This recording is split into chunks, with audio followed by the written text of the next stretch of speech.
Qué bueno es compartir la palabra, ¿verdad? Y antes de iniciar, me gustaría compartir un video que me lo envió una amiga hace poco, bueno, a comienzos de año creo, me lo envió y me impactó muchísimo. Y por eso lo quiero compartir en esta tarde y espero que también les sea de mucha bendición a ustedes. ¿A veces sentís que la vida es muy dura, que no podés más? Muhammad Ali y Joe Frazier tuvieron una de las peleas por el Campeonato Mundial de Boxeo de los pesos pesados, que es considerada una de las más duras de la historia. El combate es tremendo y a lo largo de muchos rounds se estima que se pegaron más de 450 puñetazos. Promediando la pelea, ya Ali no puede más. Había recibido tantas piñas, al igual que su rival, que llega a su esquina y le dice al entrenador: no puedo más, abandono. El entrenador lo tranquiliza, lo inspira y lo convence de que salga y pelee un round más. Sale, pelea, pega, recibe, termina el round y vuelve muerto. Y le dice: no puedo más, tirá la toalla porque no tengo más fuerzas. El entrenador, el célebre Angelo Dundee, le dice que tiene que seguir peleando. Lo tranquiliza, lo contiene y lo inspira a que salga y pelee un round más. Ali no estaba convencido, pero finalmente sale como puede y pone lo mejor de sí otra vez. Recibe más trompadas, pega las que puede, termina el round y vuelve muerto. Se desparrama en la silla como puede y le dice: ya está, terminé, tirá la toalla. El entrenador lo escucha, lo contiene y finalmente le dice: te voy a pedir un solo favor. Cuando suene la campana, simplemente parate y anda al centro del ring. Ali escucha y con la poquísima fuerza que le quedaba, cuando suena la campana se para y casi arrastrándose llega al centro del ring. Y ahí se produce el milagro, porque su rival, Joe Frazier, no es capaz de pararse. Ali es nuevamente campeón mundial. Siempre hay momentos de la vida en donde la realidad nos golpea duro. Nos sentimos morir, pero por suerte no nos morimos. Por eso la clave es ser capaces de pararnos una vez más. Qué lindo, ¿verdad? Así es la vida. Este es uno de los deportes que no me gustan mucho. El boxeo no es uno de mis deportes. Yo no lo considero incluso un deporte porque creo que atenta contra la vida. Pero creo que es uno de los sucesos que más representan nuestra vida. Es una continua batalla, es un continuo dar golpes y recibir golpes y a ver quién termina al final de pie, ¿cierto? ¿Quién gana la pelea? Y en esta tarde quiero compartir un mensaje, una palabra que espero que lo anime. Lo voy a incomodar un poquito, póngase de pie.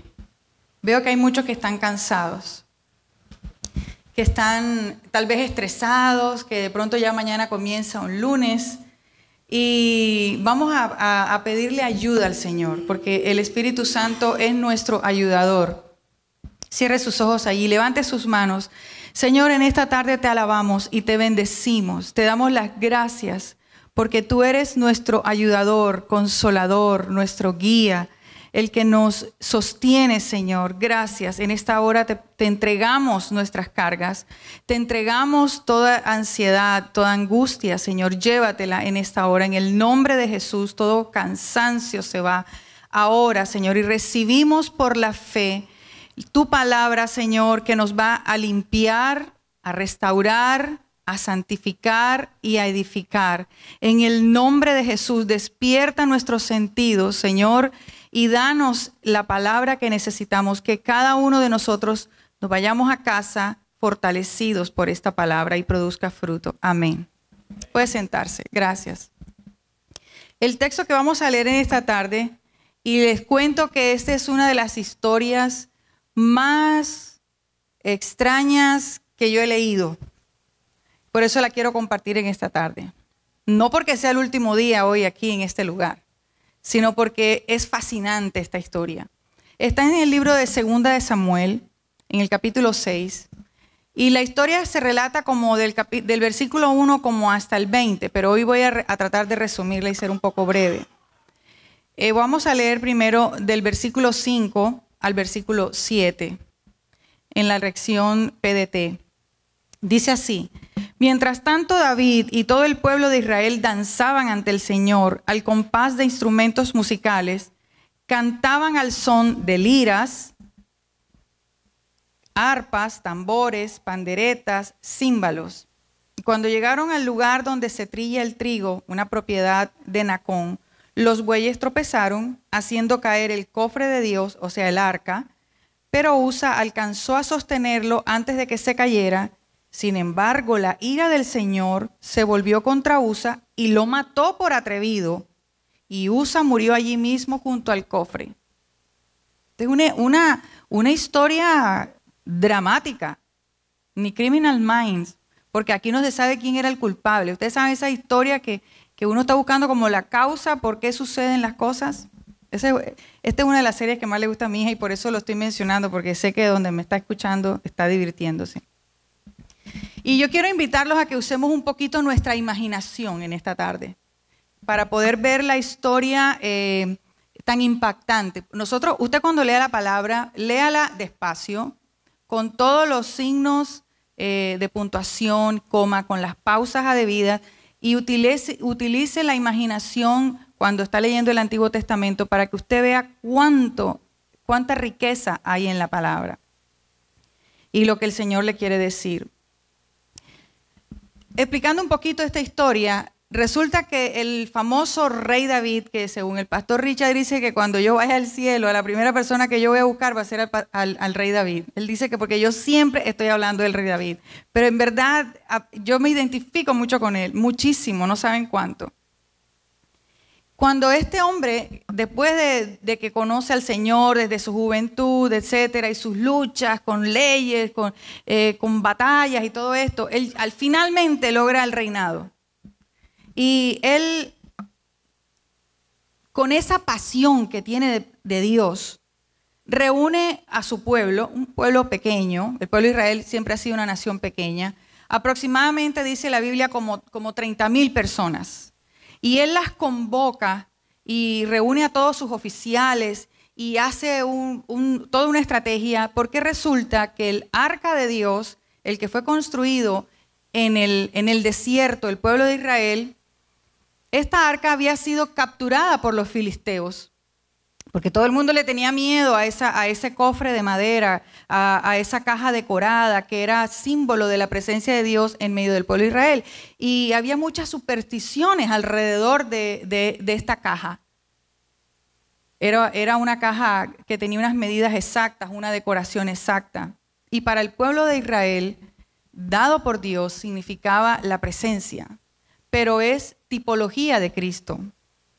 Ella reposaba en el lugar santísimo, pero como el pueblo de Israel había sido bastante desobediente y descuidado con las cosas de Dios, perdieron el arca y fue capturada por los enemigos.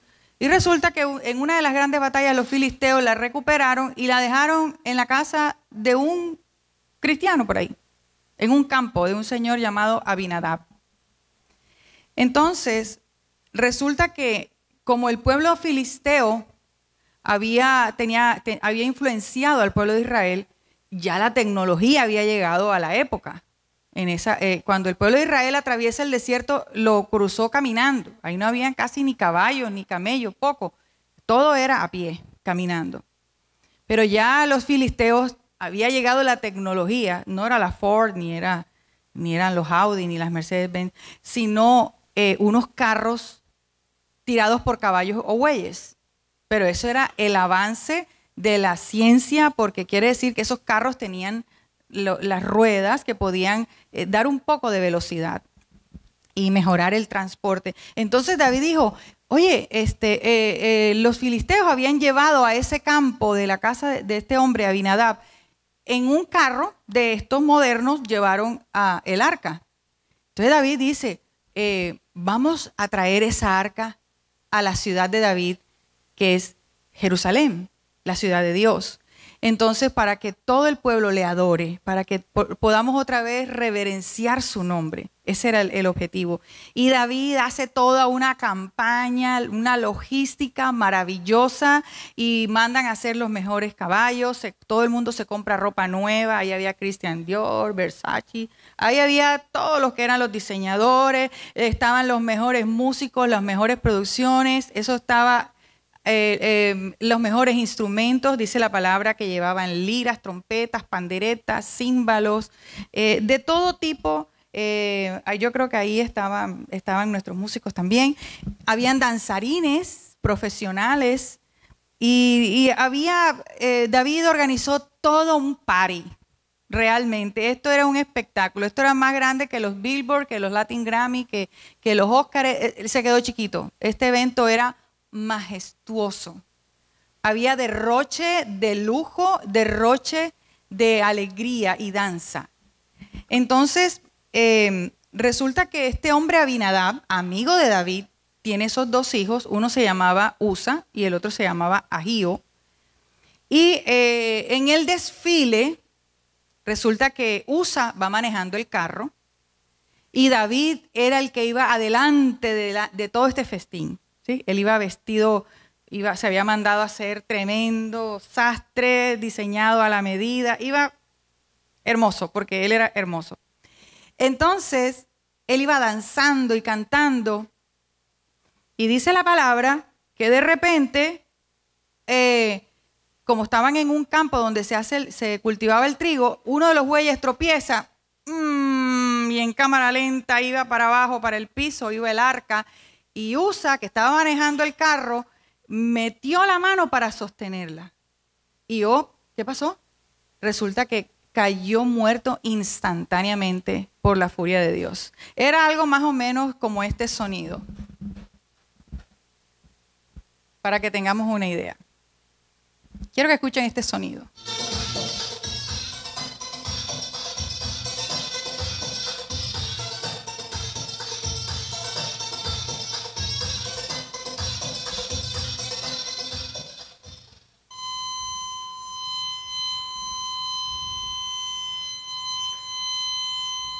En medio de tremenda fiesta, un gran silencio.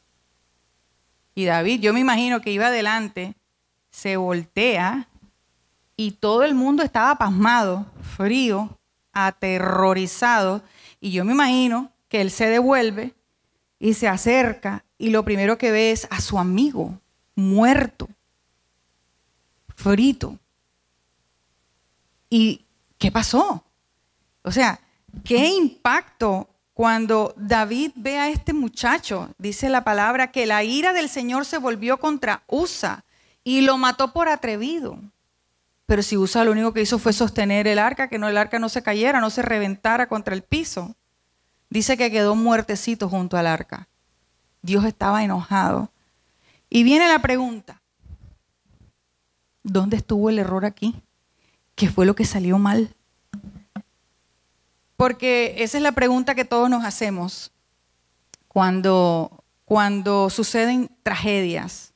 Hay momentos donde uno se pregunta, ¿qué pasó aquí? ¿Por qué hay tanta injusticia? Si en todo momento aquí lo único que hubo fue un gran deseo, una buena voluntad, una muy buena intención.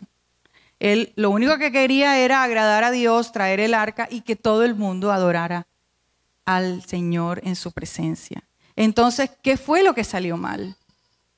¿Qué salió mal? Uno se pregunta, aquí, ¿qué fue lo que yo hice mal?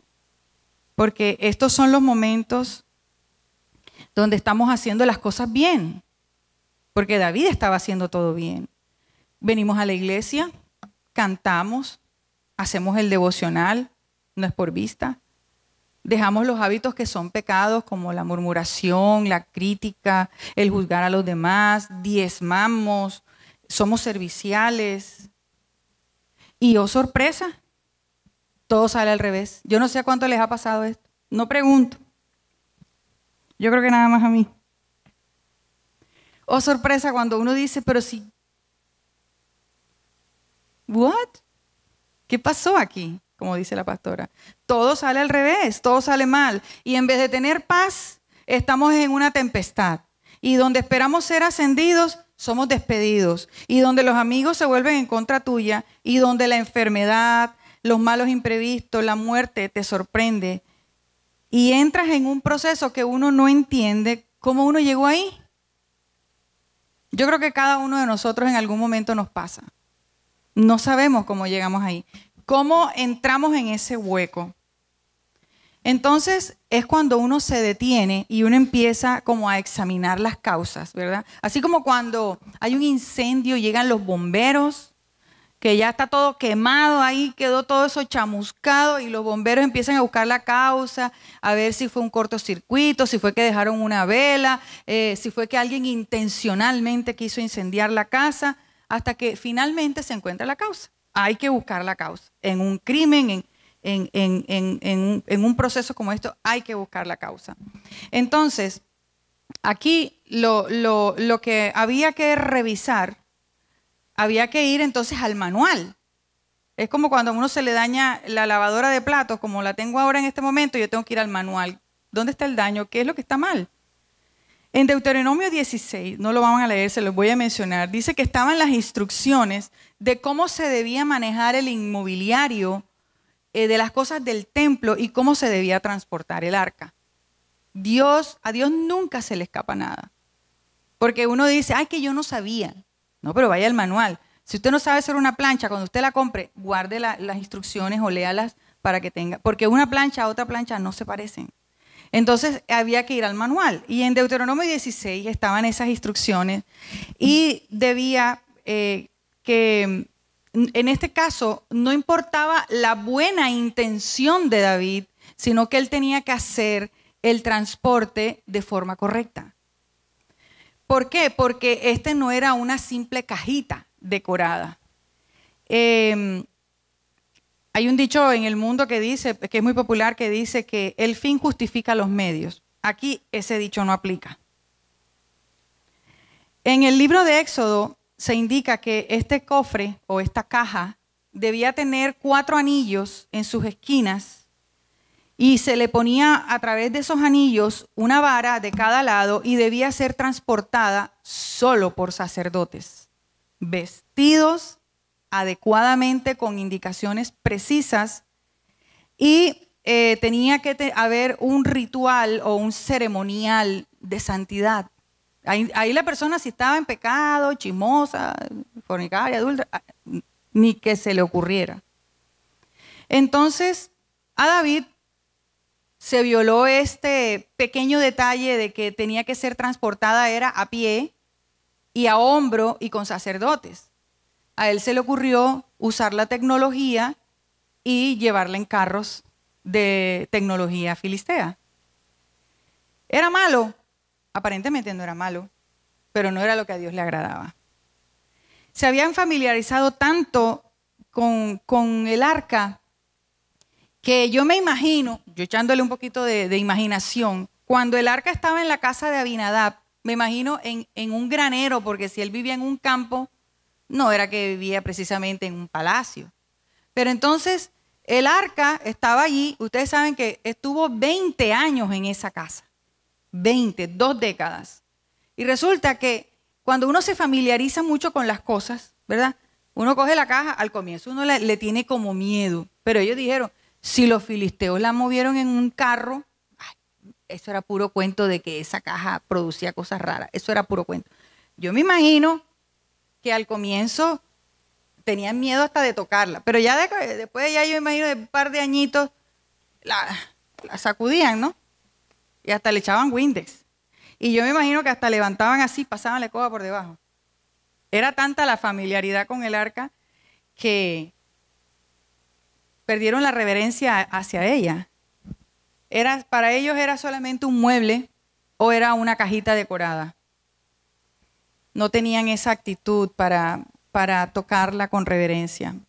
Y yo me imagino que al comienzo de este festín, el Señor vio la buena intención de David y empezó el party de transportarlo. Ustedes saben, como cuando un papá le ha dicho a los hijos, no hagas esto así, ojo, y los hijos van rompiendo los límites, Los hijos lo siguen haciendo y muchas veces los padres se cruzan de brazos y empiezan a mirar la conducta de los hijos.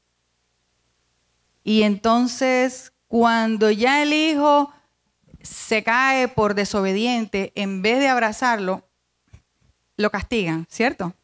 Yo me imagino que más o menos eso era lo que pasó. El Señor los dejó avanzar y posiblemente hasta iban a llegar.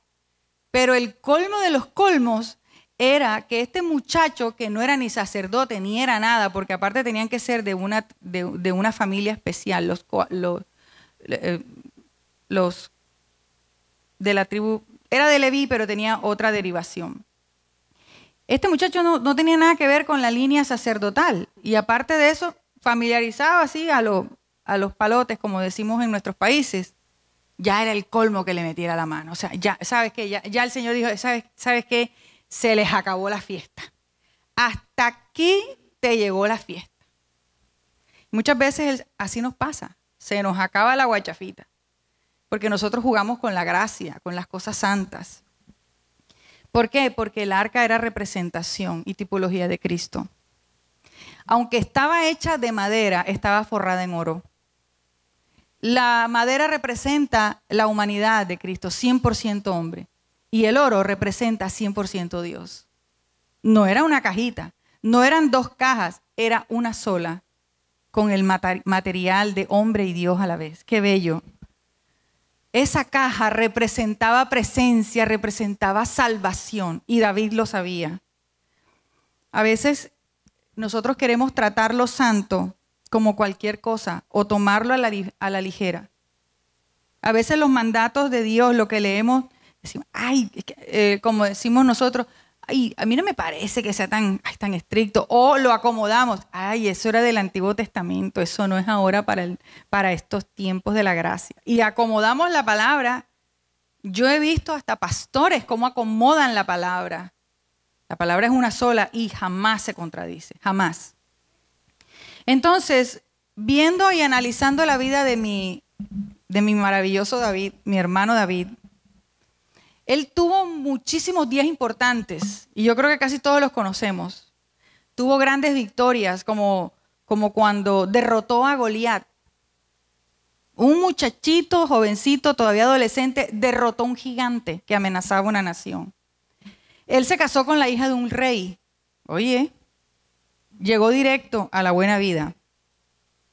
Él se escapó de morir muchas veces cuando era perseguido por el rey Saúl. Y nunca lo alcanzó. Lo tenía ya acorralado en un aprisco, en una cueva, y no lo podía matar. Dios siempre lo libraba. Fue librado de morir en manos de su hijo Absalón, que también lo buscaba para matar. Él tuvo episodios muy sobresalientes. Pero hay dos que yo considero que son los más importantes. Uno, cuando él tuvo la intención de construir el templo de Dios y Dios le dijo, no, a ti no te toca, no vas, no te vista que no vas.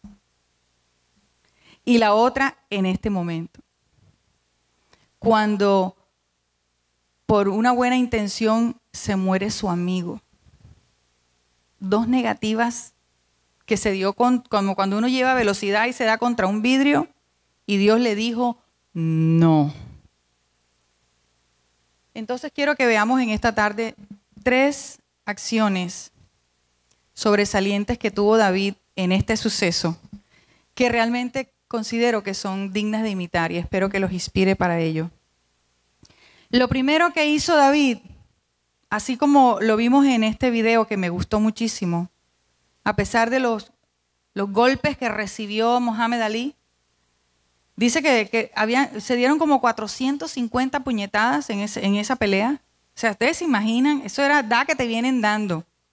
Entonces, este hombre aquí, David, después de semejante trauma, después de semejante impacto, como le dijo el entrenador a David, a mí me gusta el video porque dice que él primero lo calmó y le dijo, vuelve y levántate y da la pelea, da lo mejor.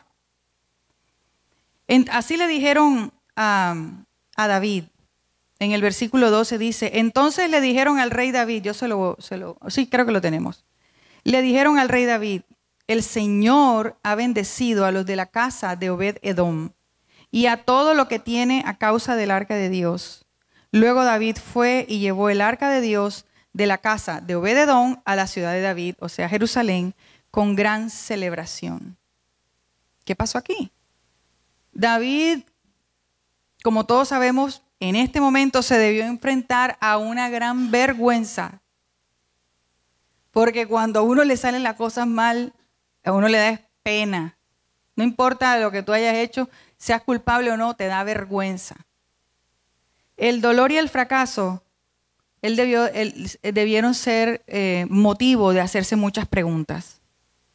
David debió sufrir muchísimo porque por su invento se murió uno de sus mejores amigos. Por un invento de él. ¿Cómo la ve? Él tal vez se preguntaba, si yo no lo hubiera puesto a manejar ese carro, él no estaría muerto hoy. Es lo primero que él debió preguntarse. Porque cuando nosotros perdemos a alguien en la familia, uno lo primero que se echa es la culpa. Si yo hubiera hecho algo por ella, si yo hubiera llegado antes, si yo hubiera detenido, si yo le hubiera dicho, ya. También debió pasar esa vergüenza y burla y ser juzgado y señalado. Porque cuando algo sale mal, todos los dedos apuntan hacia la persona en cuestión. Juzgado y señalado por sus amigos, de pronto por sus familiares y todo el pueblo que estaba ahí, los 30,000 personas, imagínense todo lo que hablaban. Yo me imagino que este hombre no quería ni levantarse. Y todo el pueblo lo criticaba y yo me imagino que él tenía solamente un solo deseo, desaparecer o meterse debajo de la tierra, que se lo tragara la tierra. Ese es el deseo que se tiene cuando uno tiene vergüenza, dolor, frustración, es meterse debajo de la tierra o dormir si no volverse a levantar nunca más. O levantarse el día que te toca morirte, como 2 segundos antes. Hacer así y volverte a morir. Muchos pasamos por esas situaciones difíciles. Él luchó con esa culpa que aparece ante los errores. Podría decirse, yo estoy pagando por mis pecados del pasado. Porque David había cometido muchos errores. Y ya los conocemos, se enamoró de una mujer casada y mandó a matar al esposo. Mintió, etcétera, etcétera. Pero se arrepintió, ojo. Entonces, él estaba también, además de esto, molesto con el Señor. Porque Dios había matado a su amigo sin darle ninguna explicación. Pero si tú lo pudiste haber detenido. Dios, si tú sabías lo que iba a pasar, no me hubieras dejado salir con toda esta algarabía, con toda esta gente, inventar todo esto, me hubieras hablado en un sueño a través de alguien, en la palabra, de algo me hubieras librado. Dios tenía el poder para hacerlo. Y porque muchos, lo primero que creemos ante una situación como esta es que Dios tiene la culpa. Si no la tengo yo, ¿quién la tiene? Él. 2 más 2 son 4. Pero aquí tiene que haber un culpable. Aquí estamos buscando al culpable, ¿sí o no? Entonces, antes de reconocer sus equivocaciones, el ser humano tiende a preocuparse por una posición y no pide ayuda. Es creer o disimular, aquí no pasó nada. Hay personas que se pueden quedar con el trauma y decir, ¿sabes qué? Yo me levanto de esta, me busco un autoestimulador. Esas personas coach que hoy en día, hoy hay coach para todo, les cuento. Aquí un paréntesis que me enteré esta semana. Hay coach, los jóvenes, los millennials están contratando coach para decirte cómo debes llevar buenas relaciones, cómo enamorar a una pareja. Porque no saben. Así que fíjense hasta dónde ha llegado esta generación, porque no cultivan las relaciones desde pequeños. Entonces, David se pudo haber buscado uno de esos magníficos genios que tienen ideas geniales. ¿Cómo salir? ¡Ay! Hoy en día usted puede borrar su mala imagen a través de las redes sociales. Usted contrata a alguien y usted puede haber hecho lo más malo que se le ocurra. Y estas personas toman su nombre, se lo limpian y lo hacen aparecer en las redes sociales como que usted es la mejor persona, el más altruista, la persona más noble, lo más codiciado, el más guapo, la más bella, etcétera, etcétera, etcétera. Hoy en día se soluciona todo de esa manera. David, que era rey, pudo haberse contratado una de estas personas que manejan los social media y resolver el problema. Y decir, aquí no pasó nada, esto hasta fue un montaje, esto fue como esos training que se hacen para ver cómo se sale de un apuro, etcétera, se le da la vuelta y nos limpiamos las manos. Esa era la actitud que siempre hacían los fariseos. Por eso Jesús criticaba a los fariseos, porque los fariseos siempre decían, ¿sabes qué? Los demás son los que están mal, no soy yo. No reconocen el error. Y el Señor conocía el corazón de David, por eso lo dejó llegar tan lejos. Y el corazón de David siempre estaba lleno de un anhelo, yo digo que anormal por Dios.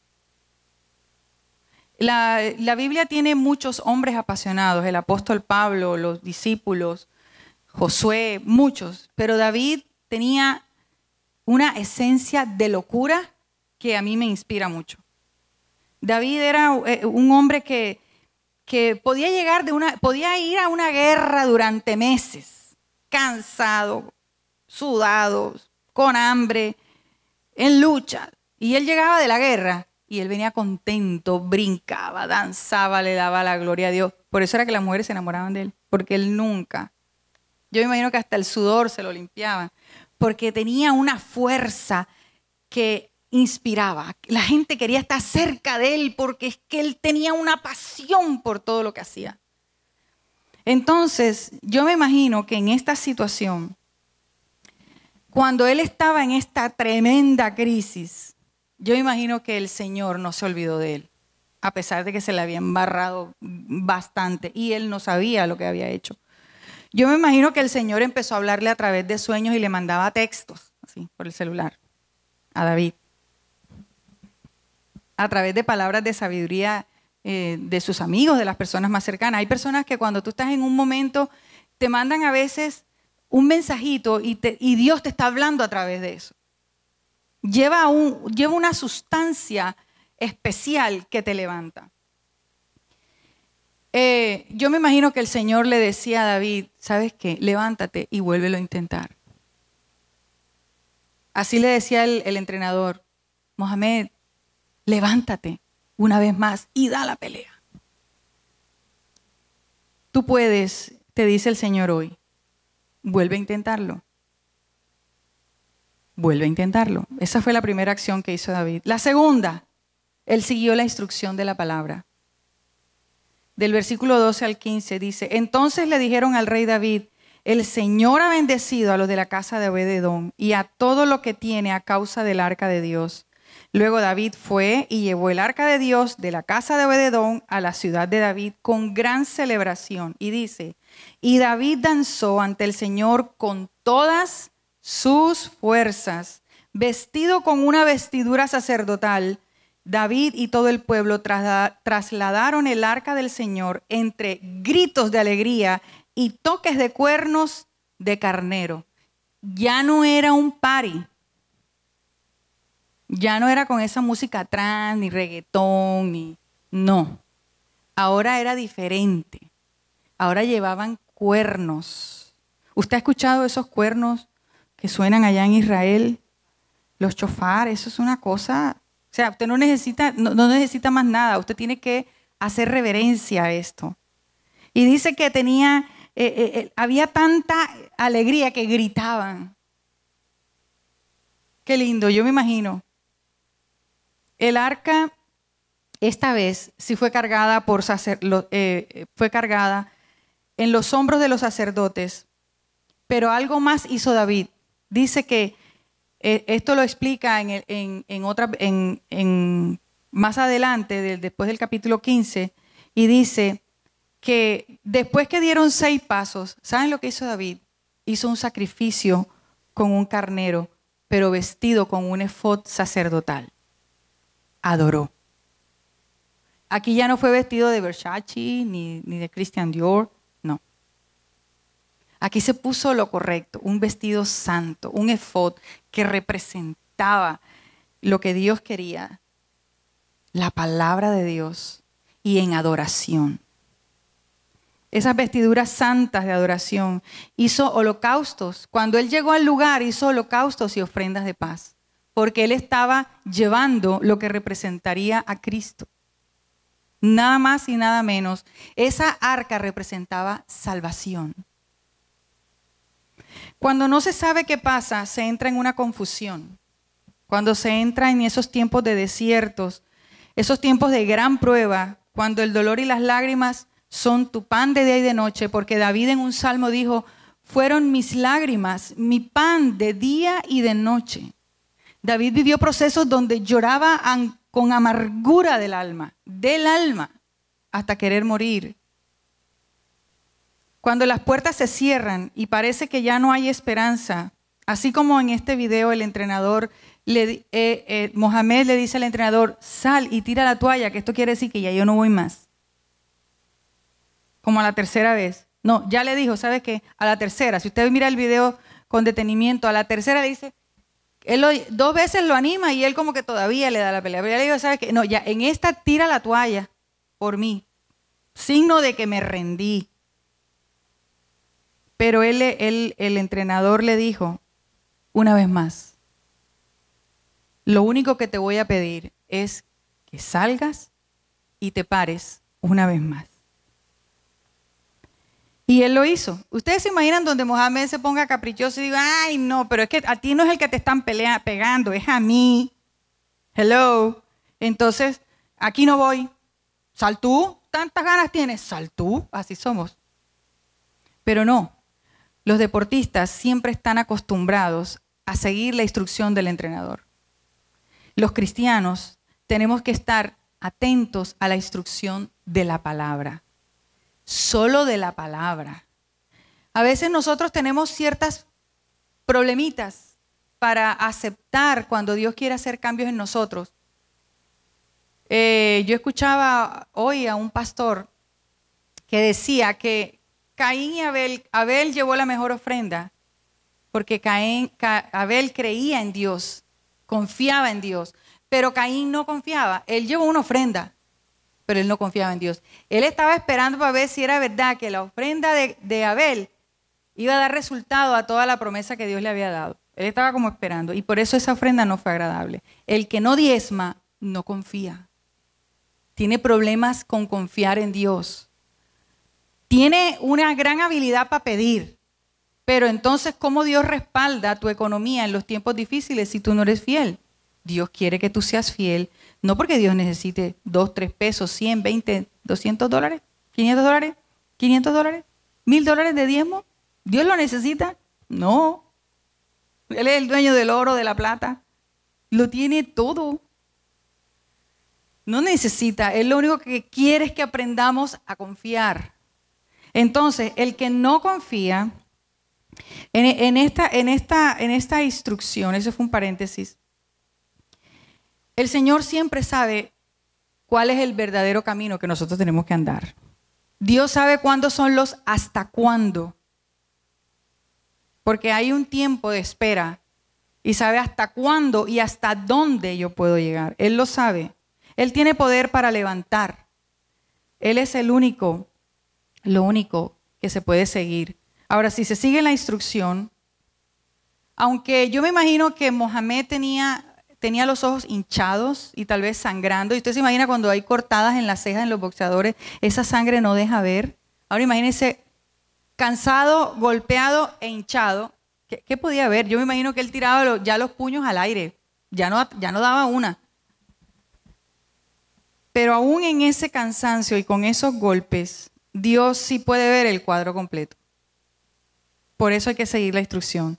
David conocía la misericordia, el amor y el poder del Señor.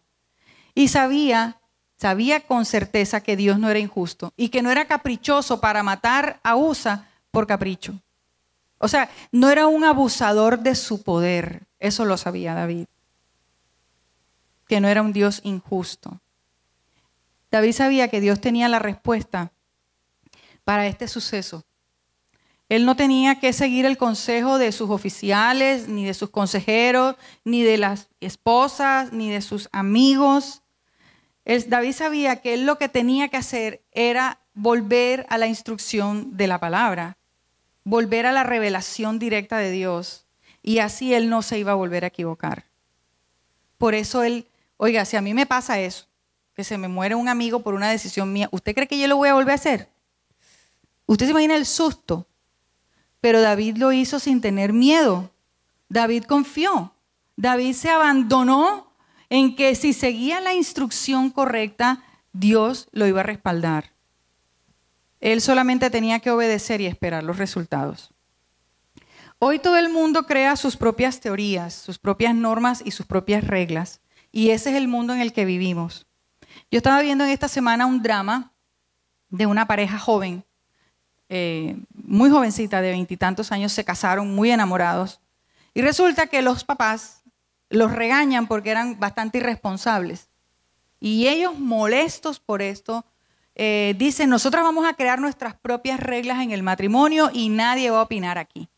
Y lo primero que deciden es ser novios todo el tiempo. Viven bajo el mismo techo, pero en una actitud de noviazgo. Chévere. Citas para allá, citas para acá, encuentros casuales, etcétera, etcétera. Pues, ¿qué pasó? Que al cabo de los tiempos esto no funcionó.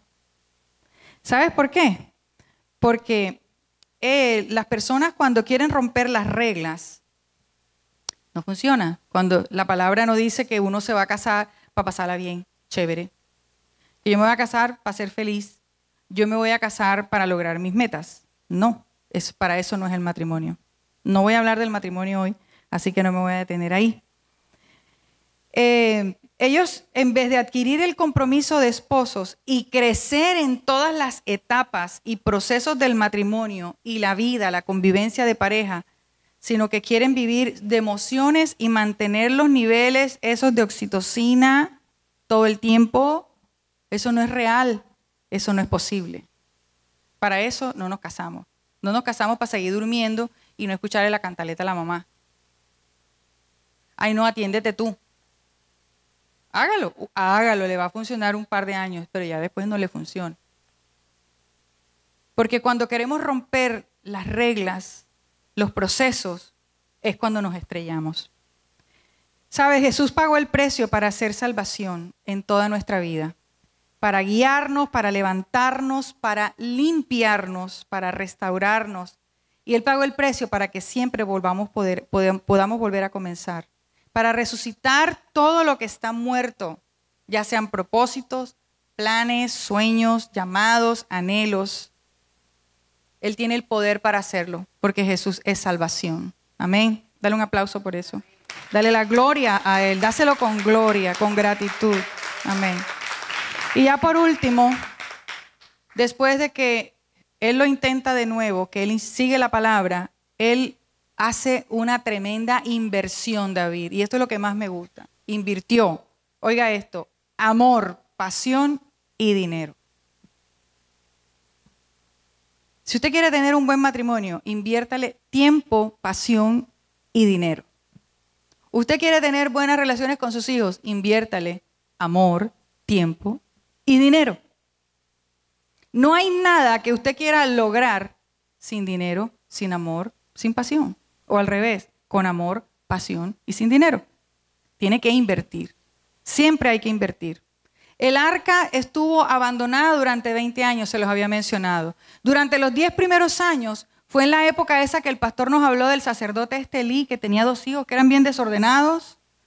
Y en esa época el pueblo de Israel se dedicaba a ser idólatra y desordenado, hacían lo que les daba la gana. Ni le importó al sacerdote Elí ir a buscar el arca, y la tenía ahí cerquita. Y los otros 10 años, el rey Saúl tampoco hizo nada. Él se dedicó a alimentar sus complejos, a pasarla chévere, a amarse a sí mismo, a que él tuviera bienestar en todo.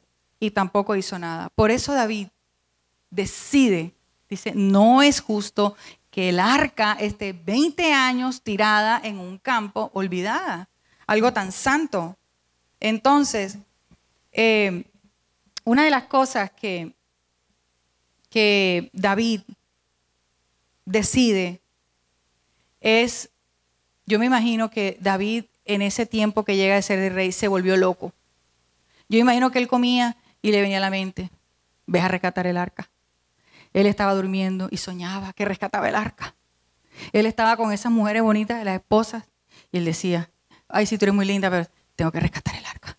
Y se empezó a obsesionar. Estaba loco, yo tengo que ir por el arca. Sí, que yo tengo que ir por el arca porque el arca está allá. Y se volvió loco.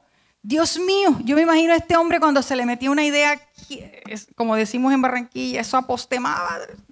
No había manera, ni sol, ni lluvia, ni nada. Él quería solo eso, rescatar el arca. Y se preparó para ello. ¿Sabes? Solo aquel que está perdido se alegra de ser encontrado. Solo el que está al borde de morir se alegra de ser salvado. Solo el que ha vivido el abandono y el rechazo se alegra de ser aceptado y amado. Esa es la tipología del arca. Y David lo sabía. David había sido librado del león, del oso. Había sido rechazado por sus padres, sus hermanos. David nadie lo quería. El rey David lo odiaba. Las mujeres lo traicionaban. Su propio hijo conspiraba contra él. Y él pudo degustar del amor de Dios. Solo el que ha vivido esto puede saber lo que es la salvación, lo que es ser rescatado de los pecados, sabe lo que es ser agradecido por tener una nueva oportunidad. Por eso David tenía tanta pasión y desesperación por ir a buscar esa arca. Por eso nosotros aquí cantamos a todo pulmón.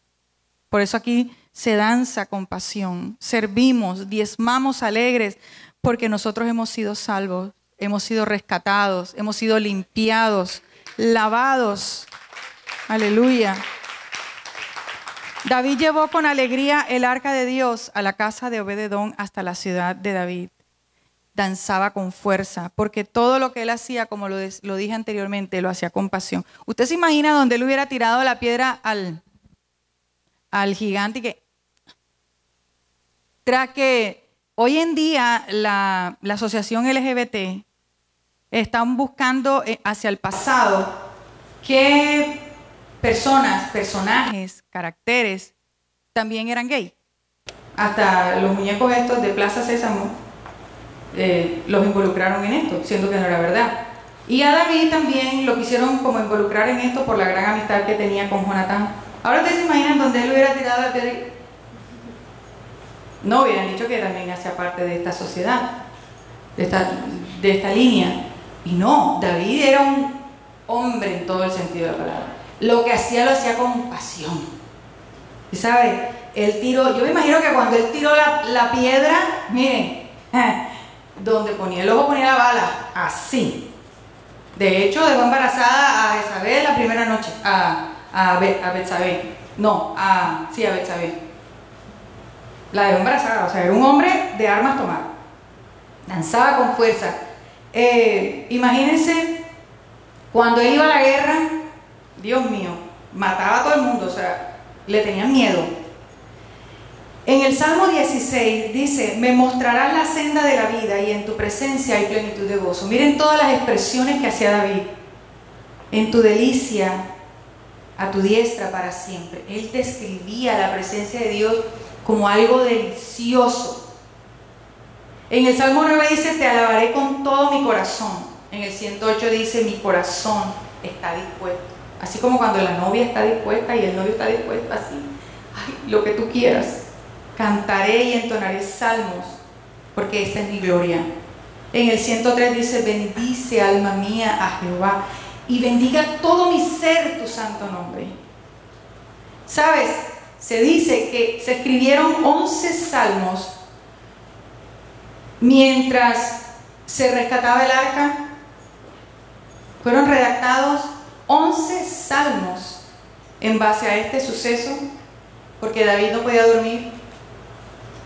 Cuando habla de el arca de tu presencia, 11.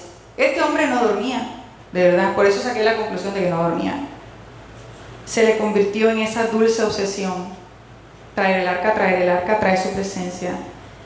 Si era apasionado por el Señor, a la hora de celebrar y de construir y ofrendar, David lo daba todo. Él botaba la casa por la ventana. Yo me imagino que así era, conquistaba a las chicas. Él no escatimaba con ellas. Si no escatimaba con ellas, que las tenía comiendo aquí de la mano. Imagínense que cuando se fue a construir el primer templo, David dio de su propio capital. Él podía mandar a pedirle a todas las naciones cercanas y dependientes de Israel, pero no, él quería que lo suyo estuviera ahí en los cimientos y en la construcción del templo. David él era espléndido. Como les había comentado, los mejores amantes son los que dedican tiempo y dinero a su esposa, a sus hijos, a sus amigos, a la iglesia. Y a la hora de alabar y adorar, él era un derroche. Él se ponía su mejor vestido, compraba los mejores instrumentos, daba sus mejores expresiones de alegría, gritos, danza, alabanza.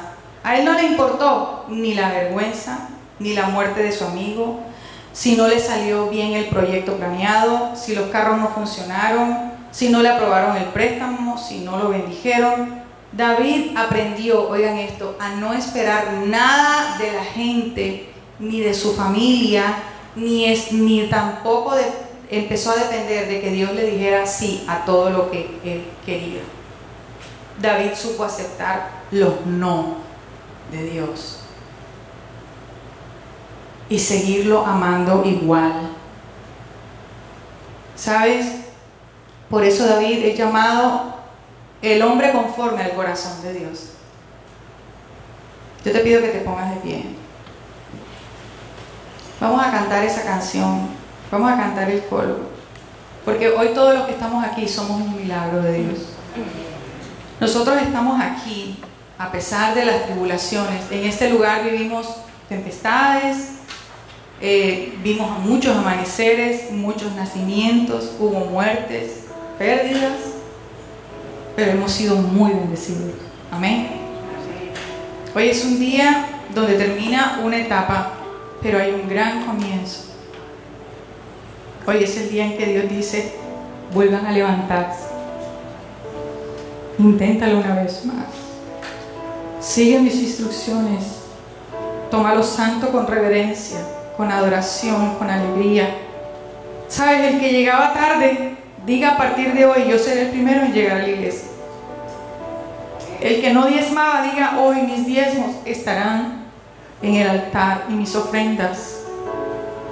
Hoy el que no ha tomado el discipulado pueda decir, lo voy a tomar y lo voy a terminar con responsabilidad. Al que le ha sido dado un ministerio, hoy puede decir, lo voy a hacer para Él. Sabes, es tiempo de avanzar, de crecer, de ver la gloria y esperar que vienen los tiempos de cosecha. Vienen tiempos de milagros. Caminemos juntos con amor porque es de la voluntad de Dios.